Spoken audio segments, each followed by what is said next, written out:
Vamos a iniciar invocando el nombre del Señor en oración. Dios Todopoderoso, Dios eterno, Creador del universo, sustentador de todo lo que existe. Nos presentamos delante de ti, reconociendo tu grandeza y reconociendo nuestra pequeñez. Qué grande tu amor y tu misericordia, que nos has rescatado del rumbo que llevaba nuestra vida hacia la condenación, y en Cristo Jesús nos has dado vida. Y además nos has dado este deseo de servirte y queremos saber cómo servirte mejor. Envía a tu Espíritu Santo con poder para que nos ilumine y a través de tu santa palabra, la Biblia, entendamos qué es lo que tú pides de nosotros en todos los niveles de nuestra vida, en nuestra vida familiar, en nuestra vida de iglesia, en nuestro contacto con nuestros semejantes. Bendice cada alma. En el nombre de Jesús pedimos esta bendición. Amén. Bien, iniciamos de una vez porque no quiero aprovechar bien el tiempo. Es mucho el tema, pero tratamos de resumirlo. Realmente de cada una de estos temas se podrían dar varias ponencias, pero no es la idea, sino es incentivarnos a estudiar más el tema. Nosotros vemos que hay una tendencia en el liderazgo cristiano a ponerle demasiado énfasis a la jerarquía de las personas. La iglesia del Señor, apostólica, y debe seguir siendo apostólica, ahorita vemos en qué sentido, funcionaban de una manera más sencilla que lo que hoy en día vemos en la mayoría de organizaciones cristianas. ¿Qué era la iglesia? Una comunidad de fe, de creyentes, todos iguales, hermanos, sin haber superiores entre ellos, pero a algunos de ellos el Señor les dio un don especial de servicio. Esto lo podemos comprobar en las palabras de Cristo, cuando ellos dijeron, ¿quién es el más grande? Entonces el Señor les explica, aquí las cosas no son como en el mundo. En el mundo la gente le gusta ser servida. Nosotros aquí, el que quiera ser mayor entre ustedes, sea su siervo. La labor entonces de liderazgo en la iglesia del Señor es una labor de servicio. Sin embargo, como sabemos, y al estudiar la historia, vemos la corrupción que se fue dando paulatinamente en el manejo de la iglesia cuando se volvió un sistema jerárquico. Entonces ya había un superior y ahora ese superior tenía otro superior hasta llegar y ya sabemos lo que sucedió con el papado. Pero nosotros, si queremos ser bíblicos, debemos volver a ese sistema sencillo en el que la congregación es una congregación, una familia verdadera de la fe, en la cual algunos de esos les encarga a Dios la tarea de cuidar a los demás de una manera especial. Entonces, tenemos en la Biblia un excelente ejemplo en el ministerio apostólico. Eso es lo que vamos a estudiar hoy, las características de aquel ministerio apostólico que deben perdurar hasta el día de hoy. Aclaro esto, el ministerio apostólico y profético, tal como lo vemos en el Nuevo Testamento, cesó. No voy a defender esa tesis, sino que si tienen dudas al respecto, podemos hablar de ello en otra ocasión, pero no hay apóstoles como los del primer siglo, ni profetas como los del primer siglo, que recibían revelación directa de Dios y que ellos establecían la doctrina, sino que los profetas y apóstoles ya nos dejaron la Sagrada Escritura. La Sagrada Escritura entonces es el fundamento de la fe cristiana y por eso nuestras iglesias son apostólicas, no porque tengan un apóstol, sino porque siguen la doctrina de los apóstoles. Ahora bien, el hecho de que no haya apóstoles hoy en día a esa manera no significa que no tenemos muchísimo que aprender de cómo ellos eran. Muy brevemente, entonces, para instarlos a leer al respecto del oficio apostólico, básicamente es esto. El oficio como tal no se puede dar porque lo que se pedía de alguien para poder llegar a ser apóstol ya nadie lo tiene en el día de hoy. Las señales de los apóstoles ya no están y el requisito que leemos en Hechos capítulo 1 es que la persona haya sido testigo de la resurrección de Cristo, es decir, que ha visto al Cristo resucitado. Por lo tanto, eran los 12 y Pablo. Tampoco vemos en la Sagrada Escritura que una vez que cayó Judas, ¿verdad? Vemos que una vez que cayó, se reemplaza, pero nunca más vemos reemplazos de apóstoles. Ya se completó el número, ya se establece la doctrina apostólica, ya no es en ese sentido necesario el ministerio. ¿Por qué? Porque ellos establecieron el fundamento. El fundamento de un edificio se pone al inicio. Eso fue el ministerio apostólico, poner el fundamento del edificio. Y ahora que les toca al resto, construir sobre ese fundamento. De manera que la iglesia del Señor está tipificada así. Cuando ustedes puedan leer en el libro del Apocalipsis, esa descripción simbólica preciosa de la iglesia como la Nueva Jerusalén, dice que esa está sobre 12 columnas que tienen los 12 nombres de los apóstoles del Cordero.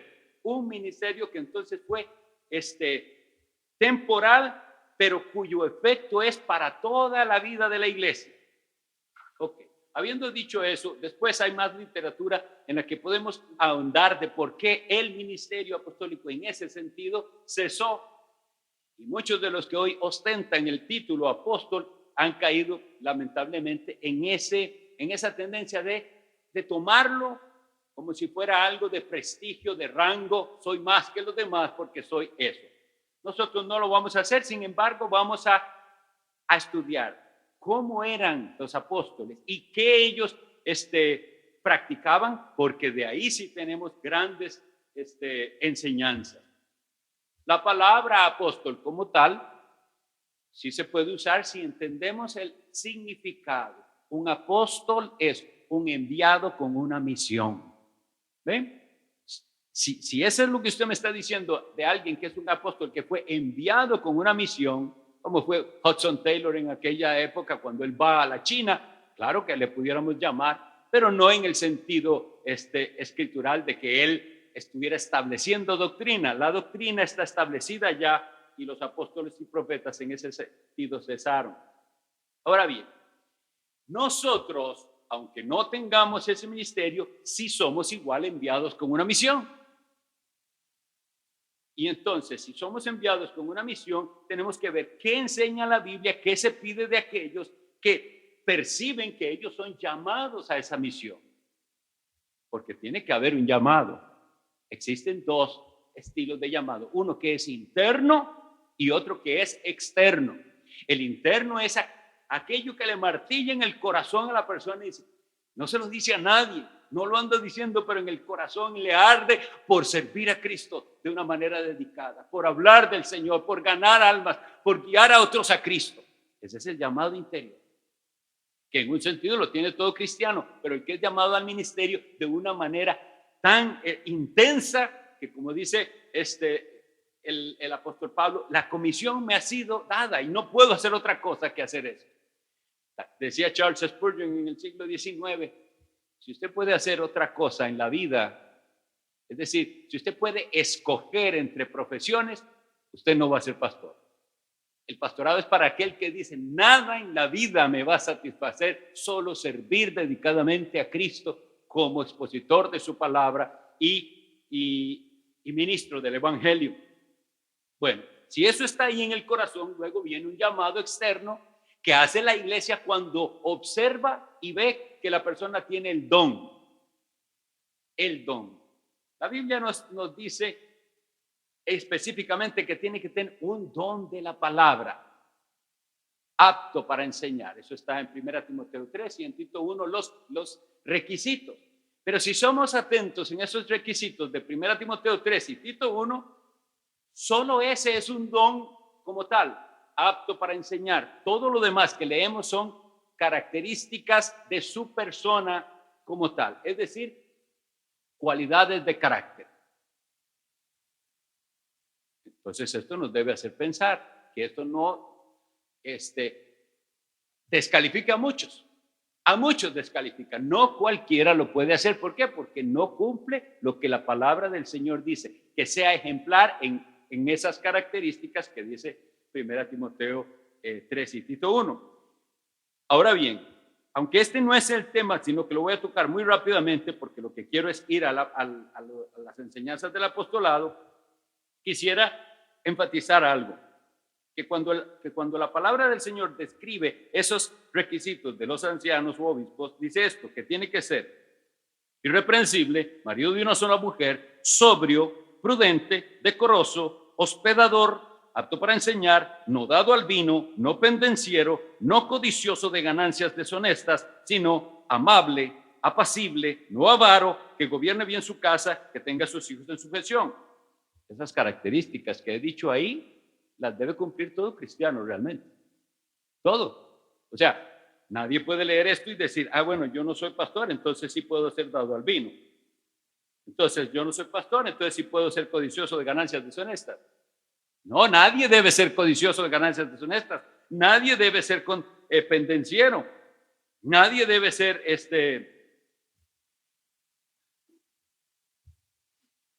imprudente o indecoroso, etc.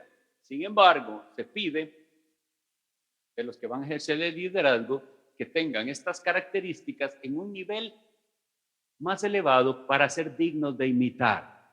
Es decir, ¿para qué? Para que los otros los puedan seguir, porque eso es lo que significa al final ser un líder, ¿verdad? Voy y llevo a otros detrás de mí y esos tienen que ver en mí esas características a un nivel mejor para poder imitar. Bien, pero ¿qué más pide el Señor? Entonces ahí sí vamos a ir viendo todo lo que se pide de los que eran líderes de la iglesia antigua y de los que son líderes de la iglesia actual. Lo primero es, voy a leer para ustedes 1 Timoteo 2:7.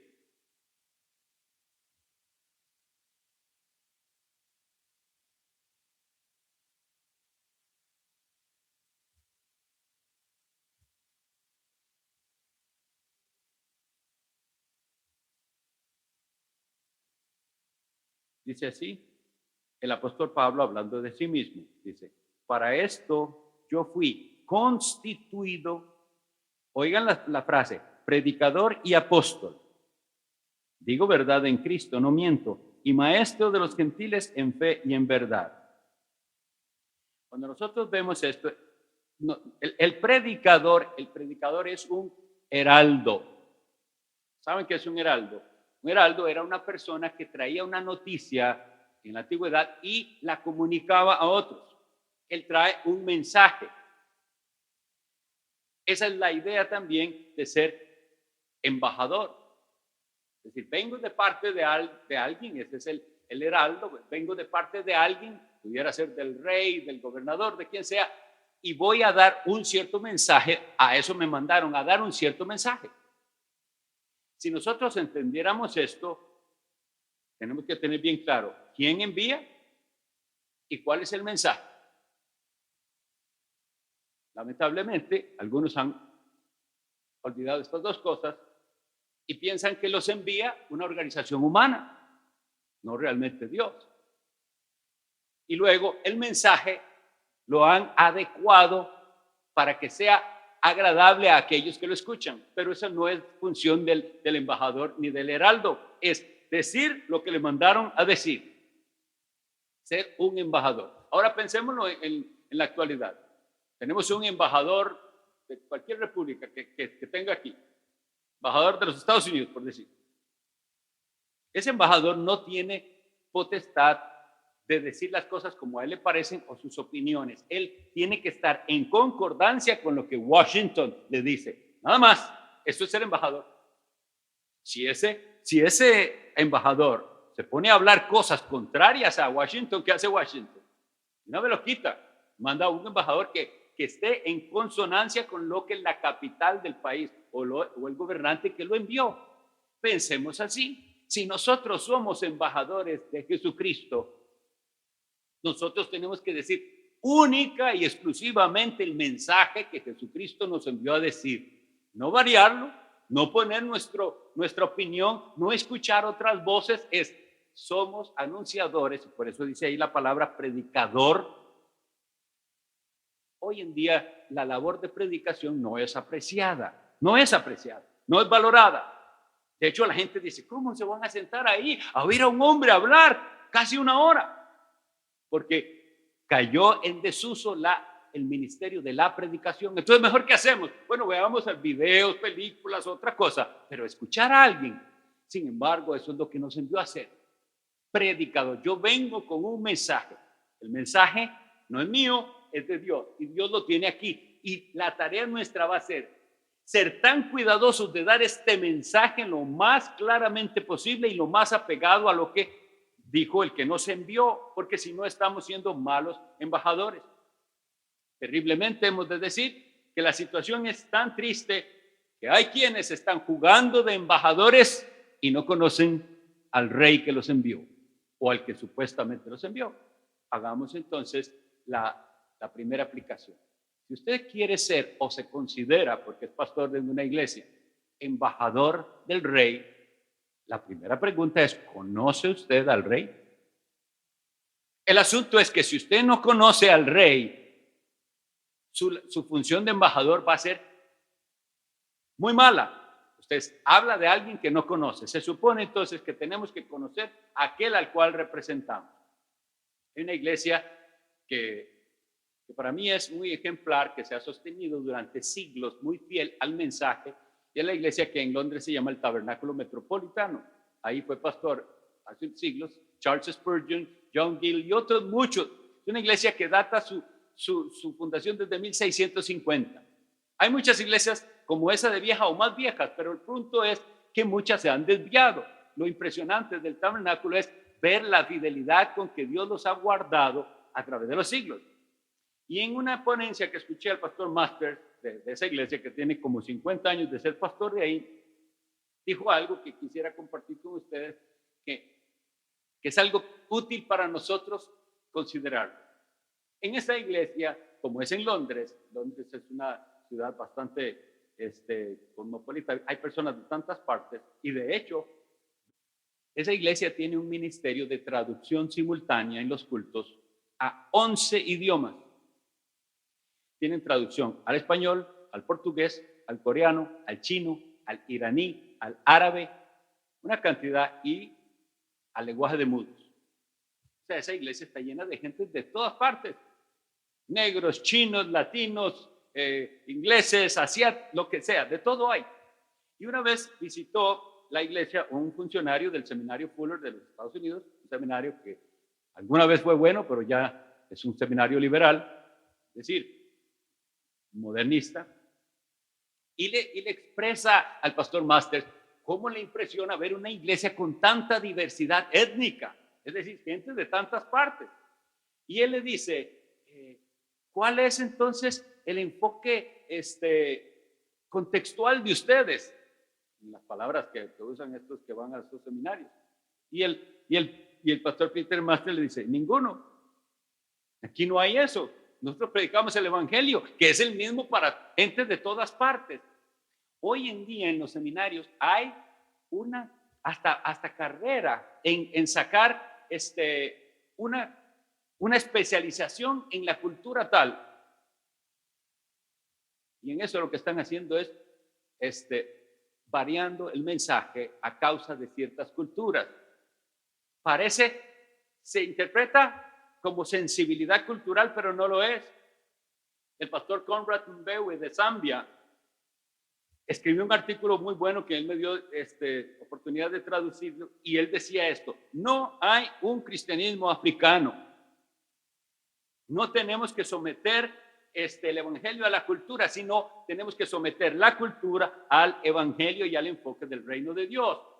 Porque el evangelio es uno solo. Podemos leer en Apocalipsis 14:6 que dice que un ángel vino para proclamar el evangelio eterno por última vez. Ahí lo leemos. Es un evangelio, solo uno, no hay muchos, un solo evangelio. Entonces, el problema de abordar este asunto de la cultura de esa manera mundana es lo que ha dañado tanto el verdadero mensaje. ¿Por qué? Porque los que tienen esta posición piensan que debemos adaptarnos. Es que la cultura de ellos lo hacen así.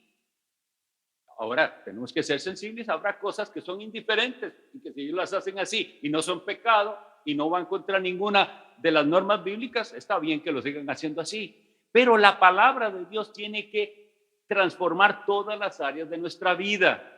Un simple ejemplo: si usted llega a una tribu y en esa tribu indígena no usan ropa, ¿qué va a hacer? Les va a enseñar que Dios nos habla de la ropa y del pudor y de la decencia, y no va a decir, bueno, es que la cultura de ellos es así, andar así sin ropa. No puede ser. Entonces, eso es lo hermoso de que el evangelio trasciende culturas. En toda cultura nos llama a lo mismo, a volvernos a Dios. En toda cultura, en todo lugar y en todo tiempo, el mensaje es el mismo, es vuélvase a Dios, pero para eso usted tiene que arrepentirse de sus pecados y creer en su Hijo Jesucristo. Sin creer en Jesucristo no hay evangelio. Y hoy en día muchos de los que están en el liderazgo temen decir, hay un solo camino a Dios que se llama Jesucristo. Hay, como les decía, abusos en el liderazgo, y nosotros tenemos que contrarrestarlo como viendo lo que la Biblia nos dice que debería ser un liderazgo. Entonces voy a dar algunas de las características que debería tener el líder cristiano. Primero los Corintios 9:17 dice así: por lo cual, si lo hago de buena voluntad, recompensa tendré, pero si de mala gana, pero si de mala voluntad, la comisión me ha sido encomendada. Esto lo que la cita lo que hace es apoyar lo que les decía, que nosotros somos enviados, pero además se nos hace comparaciones. Segunda Timoteo 2:6. Somos enviados, pero ¿a qué? Segunda Timoteo 2:6 nos dice: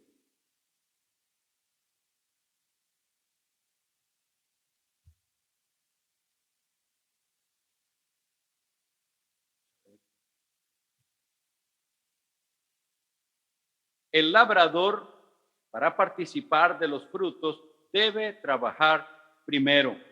Esta es una carta que le está enviando el apóstol Pablo a Timoteo, que era pastor de la iglesia de Éfeso. Considera lo que digo y el Señor te dé entendimiento en todo. Pero oiga, el labrador, para participar de los frutos, debe trabajar primero. Nosotros somos entonces labradores. No hay espacio para la holgazanería. Es un trabajo arduo, duro. Nosotros conocemos ya poco de la agricultura, porque nuestro país ha dejado, pero nuestros abuelos, nuestros antepasados sabían la dura labor de sembrar, de ir y quebrar terrones con un arado y de esforzarse preparando aquel terreno para la siembra. Esa debe ser nuestra actitud cuando nosotros vamos a la labor. Nos vamos a topar con corazones endurecidos, como terrones, y vamos a tener que, en el poder del Señor, trabajar esa tierra donde nosotros vamos a sembrar la semilla del evangelio.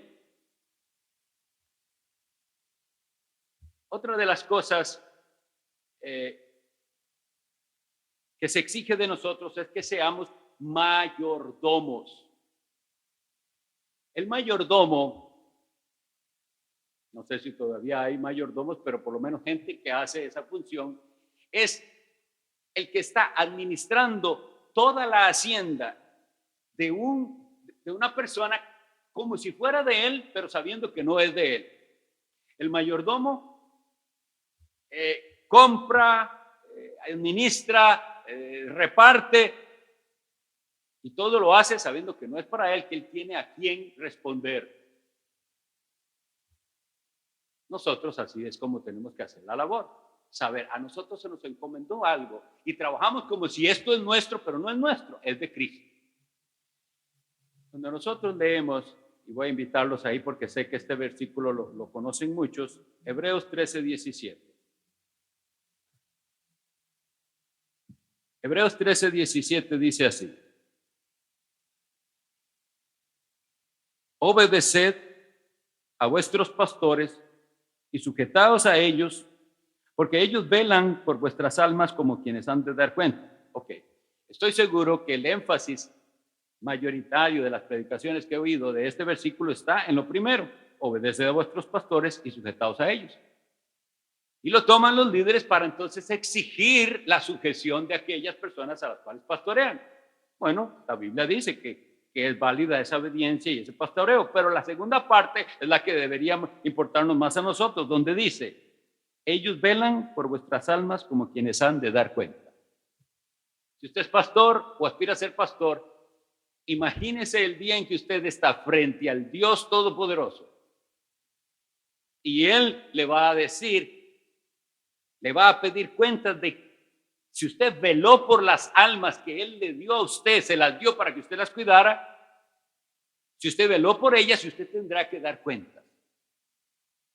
Esto hace que comencemos a temer y que reconozcamos, no he velado realmente como debería velar por esas almas, porque no me pertenecen a mí, le pertenecen al Señor, son de la hacienda del Señor, pero yo tengo que administrar la casa del Señor de la manera mejor posible. Eso es lo que dice la Biblia, que somos administradores, primera a los Corintios 9:17, los administradores.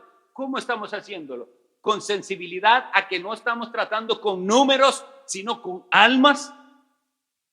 Nos interesa el bienestar de esa alma, nos preocupa si se está desviando del camino, nos preocupa si tropezó, le estamos dando las herramientas para que no tropiece más, estamos yendo a la, como dice la Escritura, a la perniquebrada, que por su rebeldía se descarría, se quiebra una pata. ¿Y qué hacemos nosotros?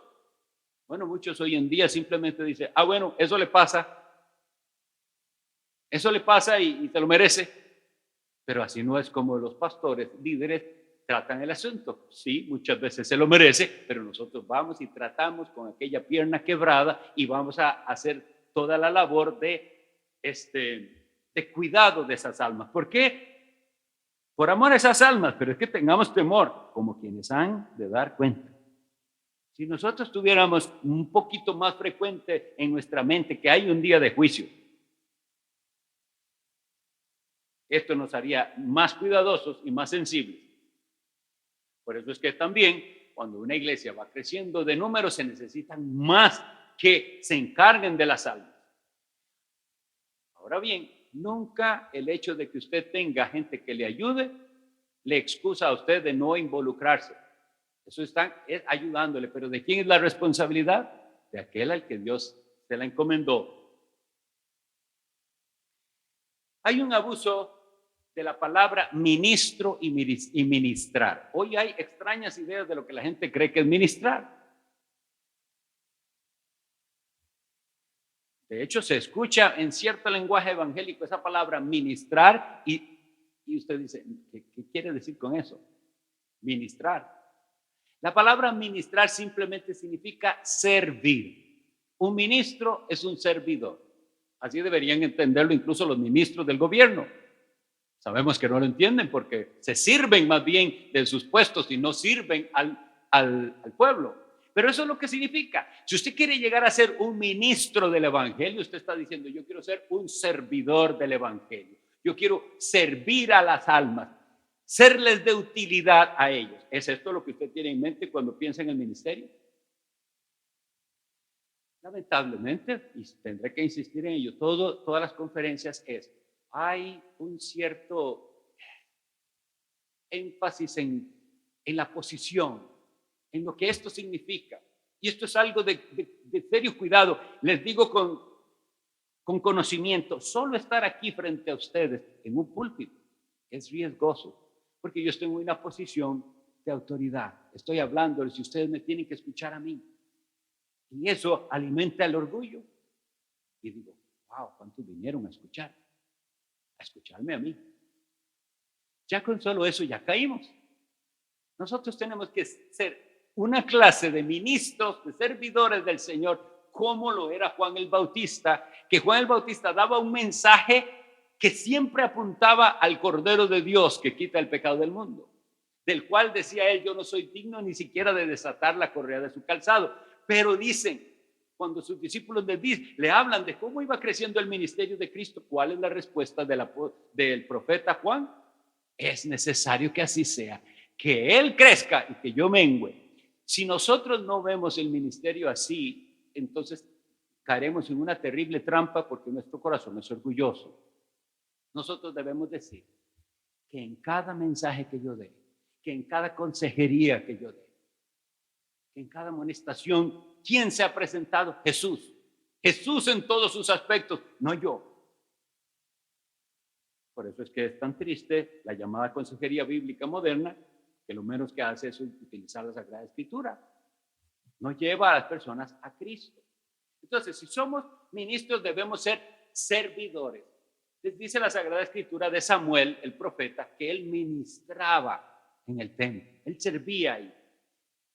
Y una de las cosas hermosas, voy a leerlo para ustedes, 1 Samuel 7:8, que el pueblo le pide, porque era un pueblo infiel y difícil, y tenía por eso sus problemas con los filisteos.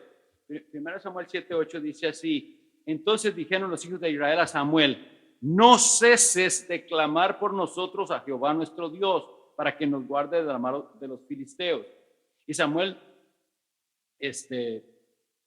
hizo el sacrificio y él ora por ellos.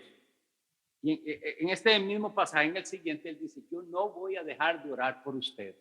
Y eso nos hace pensar en una de las características del ministerio más descuidadas hoy en día. Muchas de las citas no las voy a buscar porque son muchas y necesito tiempo, pero en Hechos capítulo 6, luego que después lo lean, la iglesia del Señor de Jerusalén enfrenta un asunto en el cual los apóstoles dicen: esto de distribuir comidas a las viudas, una iglesia que ha crecido tanto, nos está quitando mucho tiempo. Y entonces de ahí surge el ministerio que se llama el diaconado. Entonces el apóstol Pedro le dice a la iglesia: buscad de entre vosotros 7 varones, y oiga las características que pide, llenos del Espíritu Santo y de sabiduría. ¿Cuál es la tarea para la cual necesitaban estar llenos del Espíritu Santo y de sabiduría? Repartir alimentos. Ahora, para que veamos, no significa que solo el pastor debe estar lleno del Espíritu Santo. Cualquier labor en la iglesia de servicio necesita estas características, pero la razón que da el apóstol Pedro es la que quiero enfatizar. ¿Por qué decía el apóstol Pedro que se necesitaba encargar esta labor a otros? Para que ellos se pudieran dedicar a 2 cosas: al ministerio de la palabra y a la oración. Nosotros vemos hoy en día conferencia tras conferencia por YouTube y por todas las partes, y hay y son bonitas algunas, pero hay también como una tendencia a que otra conferencia más y otra más. Y digamos que en muchas de ellas Dios ha despertado a muchos a volver a la palabra, pero yo no, hasta el momento no veo conferencias en las que llamemos a la oración. Y dudo que si yo hubiera citado a ustedes para venir a orar, nada más a orar, estuvieran todos aquí. Nuestra carne no ama la oración. Por eso es que Jesucristo les dijo: la carne es débil, pero el espíritu, hay una lucha entre la carne y el espíritu. Y el Señor le dijo a Pedro y a Jacobo y a Juan, cuando él estaba en Getsemaní y viene: ¿no habéis podido velar conmigo 1 hora? Yo creo que son como las palabras resonantes de Cristo para los ministros de hoy. ¿No ha podido levantarse un poquito más temprano para orar? ¿No ha podido acostarse un poco más tarde orando? ¿No ha podido apartar de su agenda ese espacio para clamar por las ovejas que Dios le dio? ¿Cómo ven? Hay una diferente manera de ver el ministerio pastoral si vamos a la Biblia. No, si queremos hacerlo como todo el mundo lo hace y como que manejan la iglesia como si fuera una especie de negocio, una empresa, no hace falta. Nada más sepa administrar un negocio pero en que es del Señor, se necesita una dependencia de Dios tal que hay que orar. Tratamos con almas de personas que están luchando con su pecado y que les hemos dado el consejo de Dios 2 y 3 veces y 4, y ya voy con la quinta de que le doy el consejo y no toma. ¿Qué más le voy a decir? Bueno, el apóstol Pablo decía, para mí no me es molesto volver a decirles otra vez. Ok, otra vez nos volvemos a sentar, vuelvo a abrir la Biblia, vuelvo a orar con él, confiando que el Espíritu Santo ha de hacer la obra, porque no podemos cambiarle el corazón a las personas, solo Dios. Entonces, vean el ministerio apostólico y profético de la manera correcta. ¿Qué hacía el profeta? Le decía al pueblo, no dejes de clamar a Jehová por nosotros. Eso es lo que tiene que hacer el pastor. Estar clamando a Dios por cada una de sus ovejas, una por una. Y eso es lo que hacían los apóstoles. Nosotros nos tenemos que dedicar a la palabra y a la oración. Pero lamentablemente hoy están entonces los líderes están envueltos en un montón de cosas. Yo he tenido esa experiencia de tener hermanos pastores a los que hablo y tienen una agenda súper llena, pero en esa agenda no veo la oración y la palabra. Es que es reunión aquí, la reunión allá, la convención de yo no sé qué y el otro, pero la palabra y la oración, que es el método de Dios para llenarnos de su poder.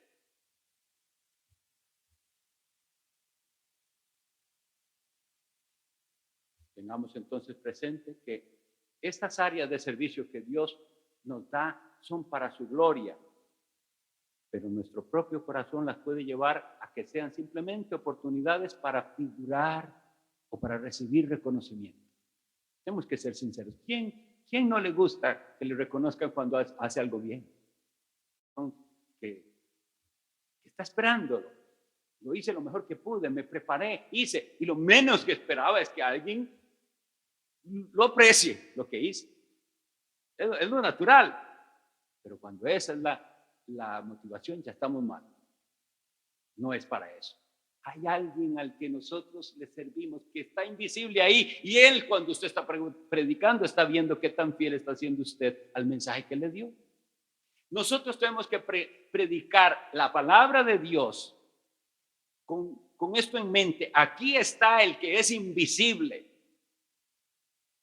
y yo tengo que agradarle a él porque soy embajador de él. Que es la realidad, que nuestro deseo humano y carnal es agradarle a los que me oyen y escuchar de ellos una respuesta aprobando lo que yo digo. Por eso es que en algunos casos hasta se genera este amén que es casi que condicionado. Entonces quiero oír a la gente responder amén mucho. Yo estoy a favor del amén, si usted entiende por qué se hace y en qué momento. Pero a veces se genera esa cuestión casi que es forzado. Todo el mundo tiene que decir, y ahí en eso estoy buscando la ovación personal.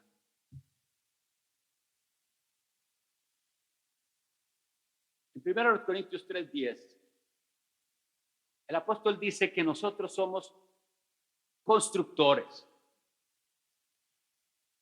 Y yo quisiera leer para ustedes Éxodo 26:30, donde dice así. Esta es una cita importante, ojalá la marquen por ahí. Éxodo 26:30.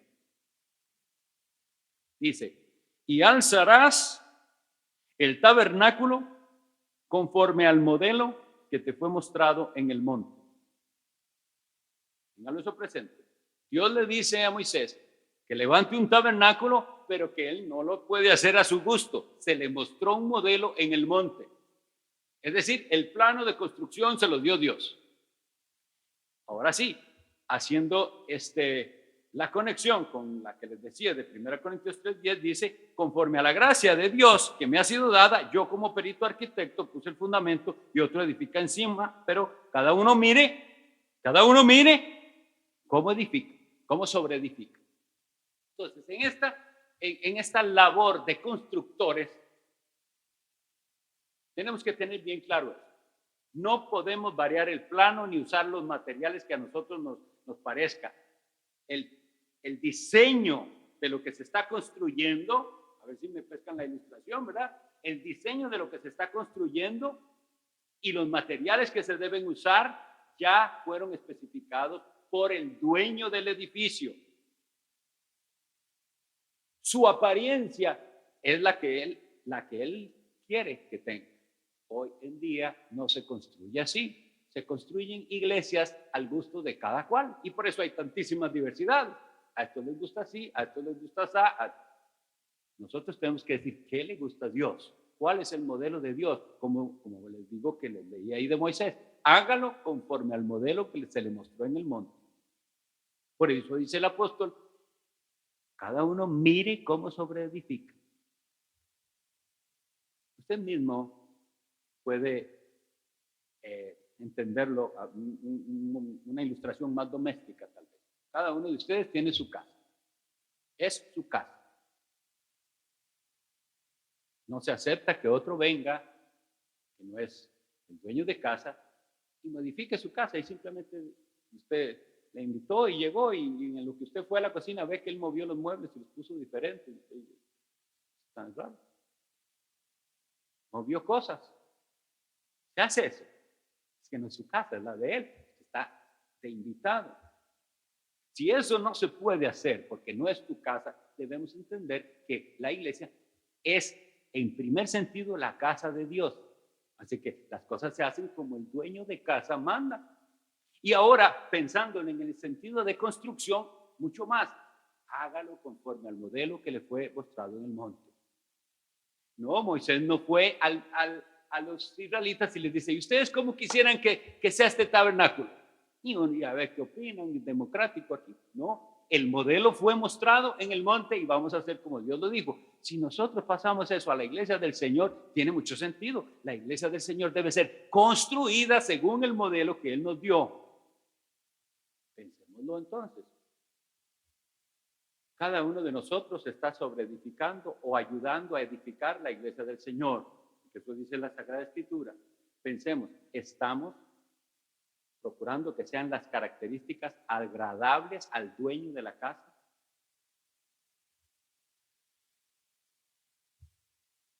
La otra característica que tienen que tener los que sirven al Señor es recordar que nosotros nos debemos comportar como atletas. Nosotros estamos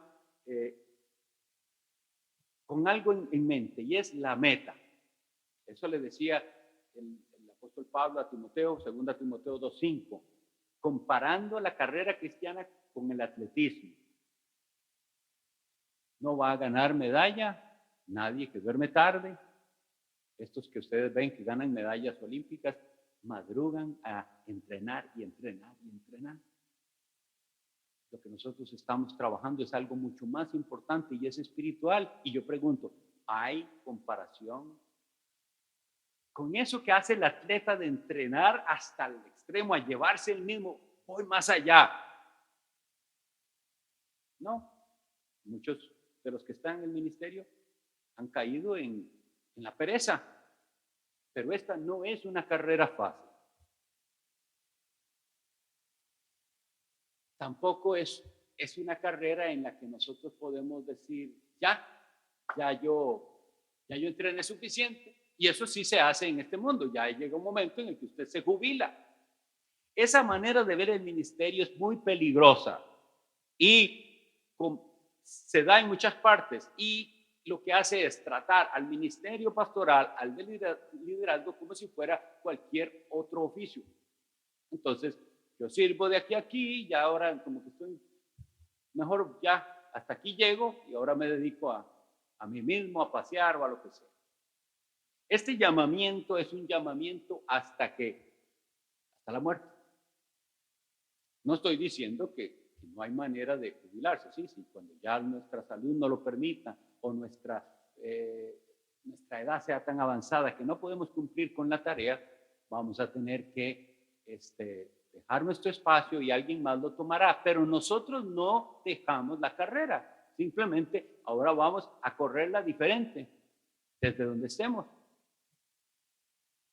Esto no hay una edad para retiro en eso, porque no es como ninguna otra profesión. Si nosotros viéramos esto como de verdad, deberíamos verlo como atletas, veríamos qué lejos estamos, qué lejos que estamos de ese modelo. Vuelvo a decir, en el ministerio no hay lugar para los perezosos. No hay lugar. Tiene que ser gente esforzada que tiene como meta agradar al Señor, llegar a ver el fruto de todo este trabajo. La otra característica de los que sirven al Señor tiene que ser un entendimiento claro de qué clase de siervos somos. La Biblia nuestra traduce muchas veces la palabra siervo, pero el original griego son diferentes palabras que son traducidas a español como siervo o servidor. Esto tiene una complicación porque para nosotros, en ciertas cosas que leemos, casi como que interpretáramos que somos contratados para algo. Me está haciendo un servicio, me está dando un cierto servicio. Le pago para que me haga tal cosa, que me pinte la casa, que me arregle algo.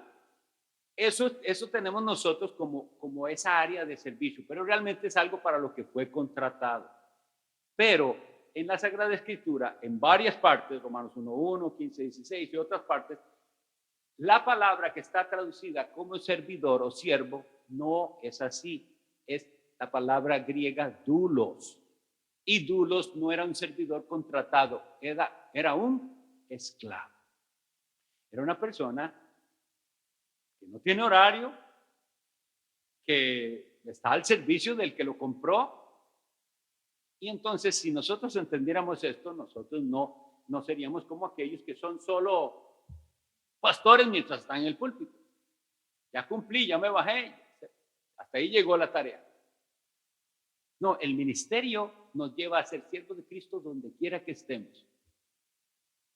Y una de las cosas tristes en muchos de los que sirven al Señor es ver que de verdad, saliendo de la iglesia, ya no son más pastores, ya no son más ya ahora van a la otra área de su vida en la cual se portan diferente, ya Cristo no es el centro de su conversación, ya ahora es otra cosa. El verdadero servidor de Cristo es servidor de Cristo donde quiera que esté, en la iglesia, fuera de la iglesia, en el restaurante, en su trabajo, en su casa. Es un servidor de Cristo donde quiera que esté. Ahora, al decir que es un esclavo de Cristo, también quitemos de la mente la idea de un esclavo ahí obligado. No, nosotros somos esclavos que gozosamente servimos al que nos compró. ¿Por qué? Porque entendemos lo que es la redención. La redención nosotros tenemos que entenderla muy bien para explicarla a otros. Nosotros éramos esclavos de nuestros pecados y esclavos de Satanás. Y ahí estábamos, en cadenas.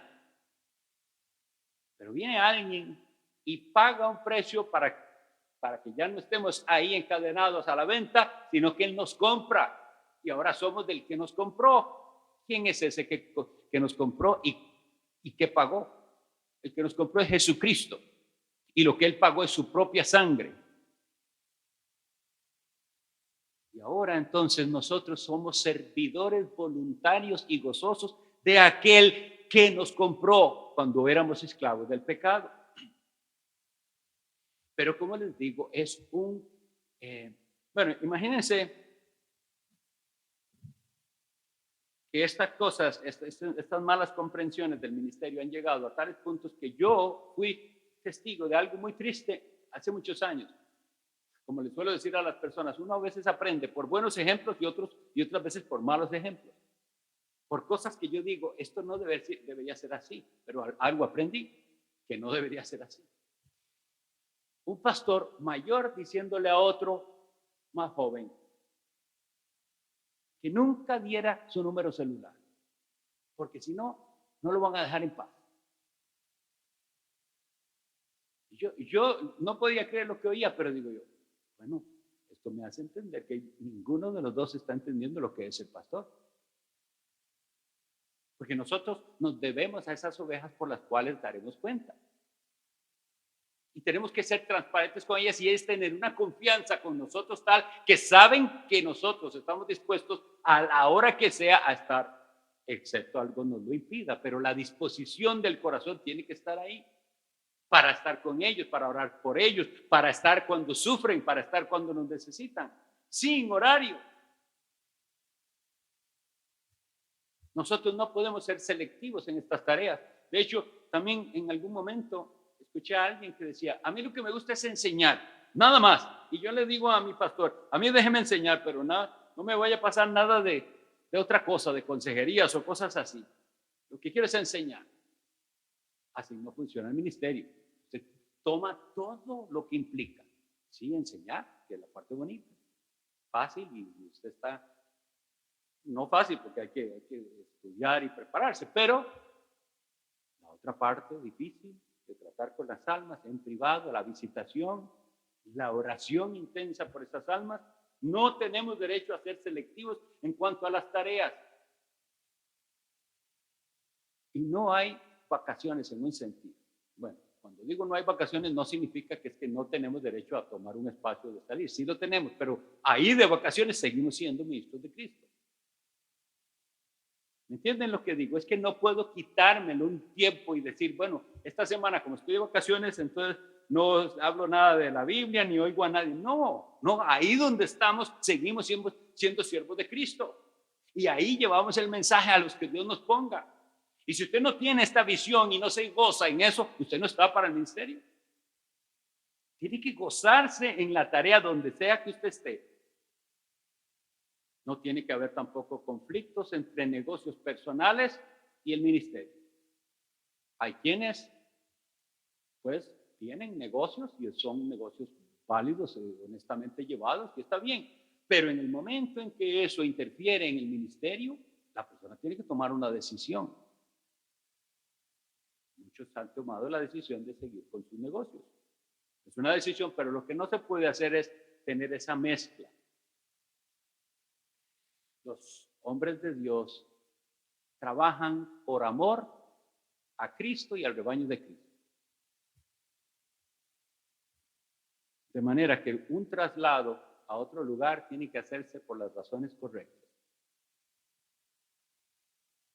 ¿Qué les parece si un pastor simplemente anuncia a su iglesia, voy a tener que renunciar aquí porque en la otra ciudad me están ofreciendo mejores condiciones, me dan una mejor casa, un mejor salario? ¿Qué pensarían de eso? Bueno, algunos lo toman así y muestran sus excusas para decir, siento un fuerte llamado para ir allá, fuerte llamado al dinero, eso es lo que hay, pero el asunto es, no es imposible tampoco que Dios eventualmente a ese hombre, bueno, como lo que pasó aquí. Bueno, si uno tiene un ministerio ya en una iglesia y ahí estuviera tranquilo, pero hay un llamado, hay una obra que hacer, hay algo y Dios me está llamando y uno tiene que decir, heme aquí, envíame a mí, pero no por razones egoístas. Los traslados se tienen que dar entonces en orden, no se hace por rivalidades de luchas de poder que se dan horribles en algunas partes, horribles luchas de poder. No, somos servidores de Cristo, todos debemos verlo así, y a algunos los llamará Dios a una área y a otros a otra. La otra, para ir concluyendo, es somos militares. Nos cuesta entendernos a nosotros, en particular en Costa Rica, porque no hay ejército, pero el lenguaje militar está en las Sagradas Escrituras, Filipenses 2:25, 1 Timoteo 1:18, Filemón 1:2. Pablo usa esta expresión, compañeros de milicia. Es decir, yo lo que soy es un soldado y los otros que están predicando conmigo, soldados también a la par mía. Pero soldados, no somos capitanes. Hay gente que quiere pensar que son el capitán. El capitán es Jesucristo. Nosotros vamos detrás de él. Las órdenes las recibimos de Jesucristo. Al que queremos agradar es a Jesucristo. Y esta es una labor entonces no para cobardes. ¿En qué sentido? Hoy en día el mundo odia a los hombres de convicción. Por eso la gente se ha acostumbrado a hablar de cierta manera en la que nunca parece que se afirma algo categóricamente, sino que todos son como una especie de sugerencias, como bueno, esta es mi posición y lo digo con tanto cuidado. No, la posición en la que dice Dios, y si yo he expuesto claramente lo que Dios dice, el inconveniente suyo es con Dios, no conmigo, porque estoy anunciando el mensaje de Dios. Pero esa forma de tratar y de hablarle a la gente con autoridad de la palabra de Dios no es bien recibida muchas veces, porque es interpretada como arrogancia. Él va a decir, ese hombre que se cree, que está afirmando esas cosas. Las podemos afirmar solo en tanto podamos probar que es lo que la Sagrada Escritura enseña. No podemos afirmar cosas y obligar a gente a hacer cosas que la Sagrada Escritura no nos manda hacer. ¿Por qué? Porque no tenemos derecho de modificar el mensaje. El Rey nos dio un mensaje y tenemos que darlo como está, no modificado. Para concluir, hago estas preguntas para saber si usted ha de considerar el ministerio, sea ahora o a futuro, o comenzar a prepararse para ver de lo que esto se trata. ¿Sí? No hay privilegio más grande. No hay un puesto más alto en el sentido verdadero, servirle directamente al Rey Jesucristo. Sin embargo, debe considerar si está dispuesto a ser embajador, pase lo que pase, decir el mensaje del Rey, mayordomo responsable, porque él le va a pedir cuentas de lo que puso en sus manos, constructor y haciendo las cosas según el modelo y el plano que la Biblia nos dice, atleta dispuesto a privarse de muchas cosas, siervo, es decir, un doulos, un esclavo sin horario, dedicado completamente, y un soldado que da su vida. El soldado da la vida por su causa. ¿Daría usted